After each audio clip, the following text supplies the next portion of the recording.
Nous allons passer en revue 5 choses à savoir sur le Bitcoin et les crypto-monnaies. Vous en avez probablement déjà tous entendu parler, mais reprenons depuis le début. Le Bitcoin est une crypto-monnaie, autrement dit une monnaie numérique. Vous ne pourrez donc pas détenir des Bitcoins sous forme de pièces ou de billets. Tout se trouve sur votre ordinateur, téléphone portable ou clé USB par exemple. Le Bitcoin a été créé le 3 janvier 2009 par Satoshi Nakamoto. Satoshi Nakamoto est le pseudonyme utilisé par la ou les personnes ayant développé le Bitcoin. Et oui, il y a énormément de doutes sur l'identité du ou des créateurs. Il aurait affirmé sur un forum être un japonais, mais on ne trouve personne au Japon avec ce nom. On doute même de sa nationalité japonaise au vu de la qualité de son anglais et l'absence totale de publications en japonais. Mais pourquoi créer une monnaie numérique quand nous avons déjà tous les moyens de paiement nécessaires pour payer en euros? Nous avons des billets, des pièces, et on peut même se faire des petits virements entre amis avec son téléphone. Mais qu'est-ce qui est passé par la tête de notre ami Nakamoto? Le Bitcoin, pourquoi? Pour répondre à cette question, il faut rapidement revenir sur le principe de la monnaie actuelle. La valeur de notre monnaie repose sur la confiance qu'on met en celle-ci. Notre monnaie est gérée par la Banque Centrale Européenne. C'est elle qui est chargée de la politique monétaire. Vous l'aurez compris, les banques centrales entretiennent des relations étroites avec nos banques et États. Mais toute bonne relation repose sur la confiance, n'est-ce pas? Eh bien, c'est là que ça se corse. Si par exemple les marchés financiers perdent confiance en la politique monétaire d'un pays, la valeur de sa monnaie s'en trouvera dégradée. Concrètement, si vous adorez le chocolat, mais que votre pays n'en produit pas, les entreprises locales devront en acheter dans d'autres pays, rien que pour satisfaire vos papilles. Si la monnaie utilisée par la société importatrice a perdu de la valeur, elle devra alors débourser plus que d'habitude. Mais pour éviter de diminuer son profit, elle devra donc augmenter son prix de vente, et vous devrez donc payer votre chocolat plus cher. C'est ce qu'on appelle l'inflation. Et avec l'inflation, les citoyens voient leur pouvoir d'achat chuter. Satoshi Nakamoto rejette complètement ce système et par la création du Bitcoin souhaite mettre fin au mécanisme monétaire traditionnel qui ronge le pouvoir d'achat des citoyens. Une caractéristique importante du Bitcoin est son fonctionnement décentralisé. Le Bitcoin est en effet hors système. C'est là aussi que le Bitcoin est différent de l'euro, car son système n'est pas régulé et appartient uniquement à ses utilisateurs. De plus, le Bitcoin repose sur une communauté mondiale d'utilisateurs. Autrement dit, le Bitcoin est transnational et n'est donc pas impacté par la situation économique locale.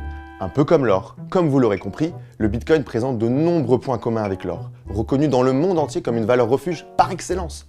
Mais pourquoi? Le cours de l'or dépend principalement des quantités présentes sur Terre. L'offre étant limitée, la perspective de croissance du cours de l'or est quasi garantie. Le Bitcoin reprend ce concept de rareté, mais de façon numérique. En effet, dès le début de sa création, il a été prévu qu'il n'y ait environ que 21 millions de Bitcoins en circulation. D'après les études, le dernier Bitcoin devrait être miné vers octobre 2140. Mais miner du Bitcoin, c'est quoi? Le Bitcoin est basé sur une technologie, la blockchain. C'est une technologie de stockage et de transmission d'informations sans aucun organe de contrôle.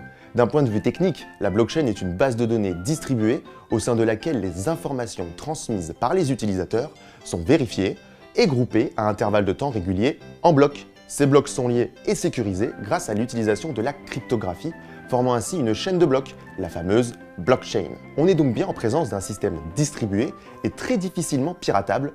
Pour faire simple, le but de la blockchain est de supprimer les intermédiaires. Par exemple, les banques, qui sont des intermédiaires de nos transactions financières. Les acteurs qui participent à la validation des blocs de la blockchain sont récompensés en Bitcoin. C'est ce qu'on appelle miner du Bitcoin. Mais miner du Bitcoin peut s'avérer être énergivore en électricité. D'ailleurs, tout semble tout rose dans le meilleur des mondes, mais quelles sont les critiques du Bitcoin et autres crypto-monnaies? Selon Bill Gates, le Bitcoin utilise plus d'électricité par transaction que toute autre méthode connue de l'humanité.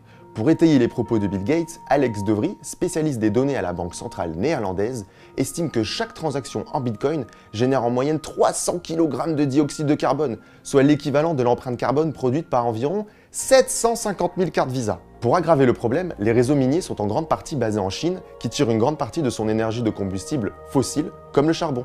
Et à mesure que la crypto-monnaie devient plus populaire, sa consommation d'énergie a grimpé d'un facteur de 10 depuis seulement 2017. Nous avons donc là une technologie inadaptée à notre présent, mais complètement adaptée à notre futur, vivre dans un monde d'énergie renouvelable. Une autre critique du Bitcoin, souvent faite par les gouvernements, est que le Bitcoin offre un certain degré d'anonymat, dont certains ont profité pour mener des activités douteuses, comme le blanchiment d'argent.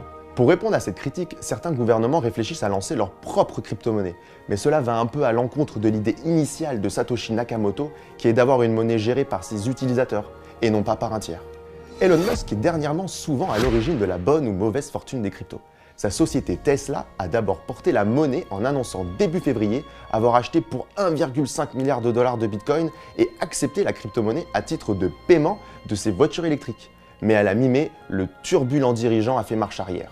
Il a annoncé dans un tweet que Tesla refuserait désormais les paiements Bitcoin à cause du bilan environnemental du minage de la crypto-monnaie. La passion autour des crypto-monnaies en font des actifs ultra volatiles. Il peut être vrai qu'en investissant dans des cryptos, vous pouvez augmenter votre capital.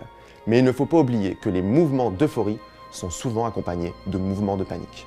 En effet, le Bitcoin est passé de 60 000 $ à environ 35 000 $ en seulement quelques jours. Ce mouvement de panique a engendré la faillite de milliers de comptes. Alors si vous voulez investir, essayez de ne pas placer d'argent dont vous aurez besoin, attendez-vous à quelques montagnes russes, informez-vous sur les projets sur lesquels vous voulez investir et surtout, mais surtout, essayez de ne pas utiliser d'effets de levier qui pourraient multiplier votre risque et vous rendre plus exposé à chaque mouvement de panique. Ce n'était qu'un léger aperçu des crypto-monnaies, alors je vous donne rendez-vous très vite pour une prochaine vidéo sur JV.